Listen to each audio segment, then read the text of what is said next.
Welcome back to Carneades.org. Today we're going to be continuing with our series, Dumbfounding Definitions, Dizzying Distinctions, and Diabolical Doctrines, a series sorting through some of the jargon of philosophy. In this video, we're going to be answering the question, what is the bundle theory?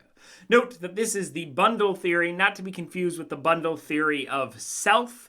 We need to do the bundle theory in order to have a bit of a better understanding of the bundle theory of self. We will get to that theory about identity in a future video, but for now we're just going to talk about bundles of properties and the bundle theory itself. So, a common understanding of substance and properties is that there are concrete particulars in the world which are made of substance. There are things out there that are made of substance. My pencil is made of substance, my notebook is made of substance, this table, this chair is made of substance.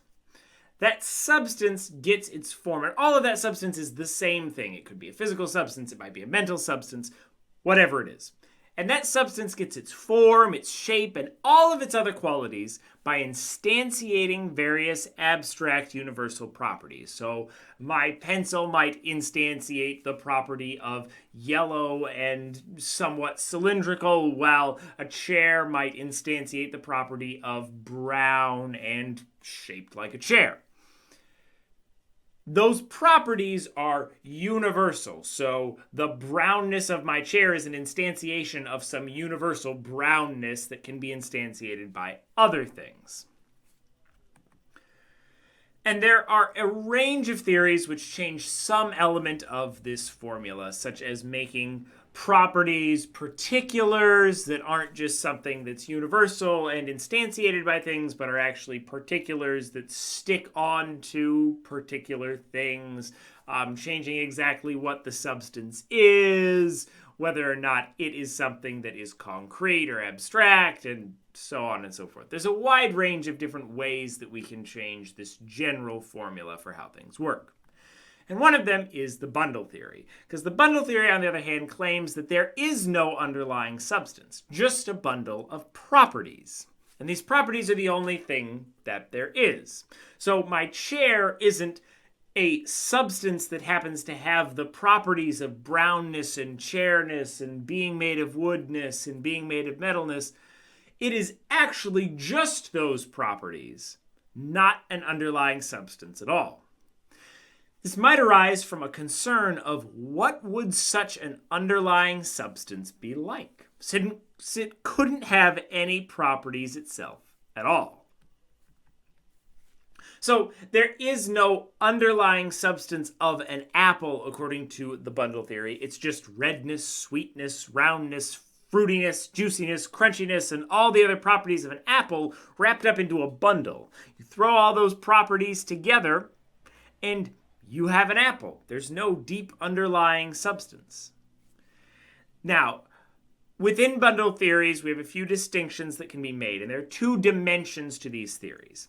Either these properties are individuals or universals, just like we talked about universals being one thing that's instantiated by particular things, or individuals, those properties, the brownness of this chair, the brownness of this pencil, and so on, are individuals and they're separate. And either substance, whatever that thing is, remember we're not really talking about substance in the same way, but whatever we're replacing substance with is simply bundles of properties, so the name of the bundle theory is just groupings of properties, or it is a particular relation between properties, that the reason those properties are together to form some object is they share some special relation to each other.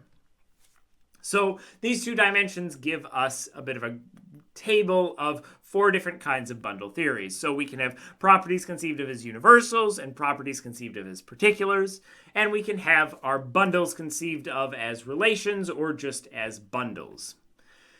For the universals and relations, we're talking about the substance of the object is just a relation between universals. So universals, remember, are the universal things that are instantiated, so they might be a relation between instantiations of those universals. And we have to, for this, include spatiotemporal universals so that no two objects just have the same properties, because if they had all of the same properties, because we're talking about kind of these general universal things, then they would just be the same thing. But if we include spatial temporal properties, like where something is, since no two things can be in the same place and have all the same properties, we're not going to run into that problem.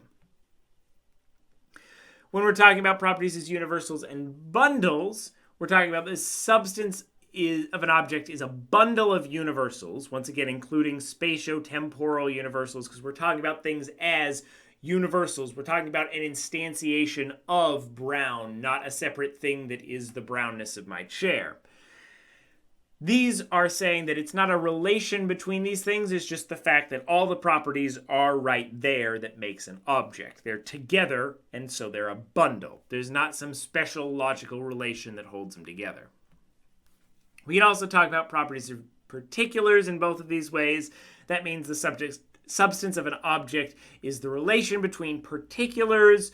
Usually these are tropes or particular instantiations, though instantiations usually go back to universals. So generally we're going to be talking about tropes when we're talking about properties as particulars. And the same thing will hold with bundles. The substance of an object is a bundle of particulars. Usually this is going to be tropes, or you can formulate it as instantiations of properties, but it might get confusing. For now, understand those two as taking individual properties, the brownness of this chair, the brownness of this pencil, as being separate things that aren't generally connected in some bigger way or a part of one single universal. Now, concerns for these theories generally revolve around problems differentiating indiscernible objects, since all of the properties are the same and there's no different substance to show that they are different. Imagine a very small possible world with nothing in it but two identical iron spheres. If all of their properties are the same and there's no substance that is in one but not in the other, why are they not just the same thing? This may be a little strange, but let's dig into it. So I have two iron spheres that are the same in all of their properties. Now, usually, for me to distinguish between them, I would be able to talk about the substance that is made of, one of them is made of, and the substance the other one is made of, and that's what makes them separate. But when I'm just talking about bundles of properties, especially when we're talking about properties conceived of as universals, this is confusing because they're both instantiating the same universals, the exact same properties. It's not tokens of those properties, it's not tropes, those particular versions of properties, it's universals. So they have all the same things.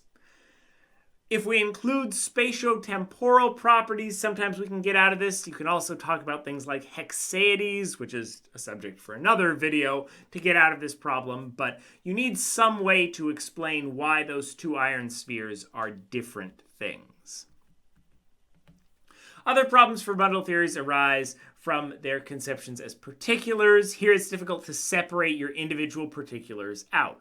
What is shape without color? What is the particular of square or circle? What is maths without size? It seems like these particular properties can only exist in bundles. So it doesn't make sense to think about them as bundles because you couldn't ever separate those bundles. And to think of them as particulars on their own doesn't really make sense. So how can we just have bundles of things which can't be separated? It seems like we just have one thing. It seems that something like mass is contingent on size. Something like shape is contingent upon color. Like all of those things have to fit together.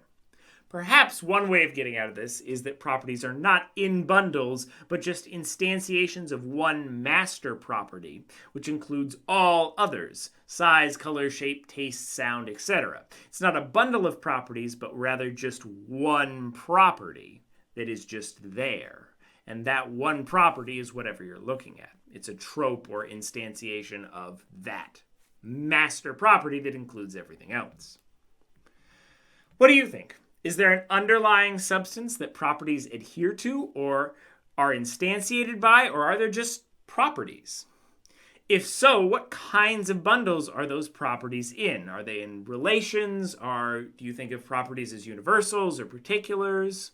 Write your answers in the comments below and stay tuned for another video on the bundle theory of self, where we'll dig into how this kind of theory plays into problems of personal identity. That's going to be coming up very soon. Watch this video and more here at Carneades.org, and stay skeptical, everybody.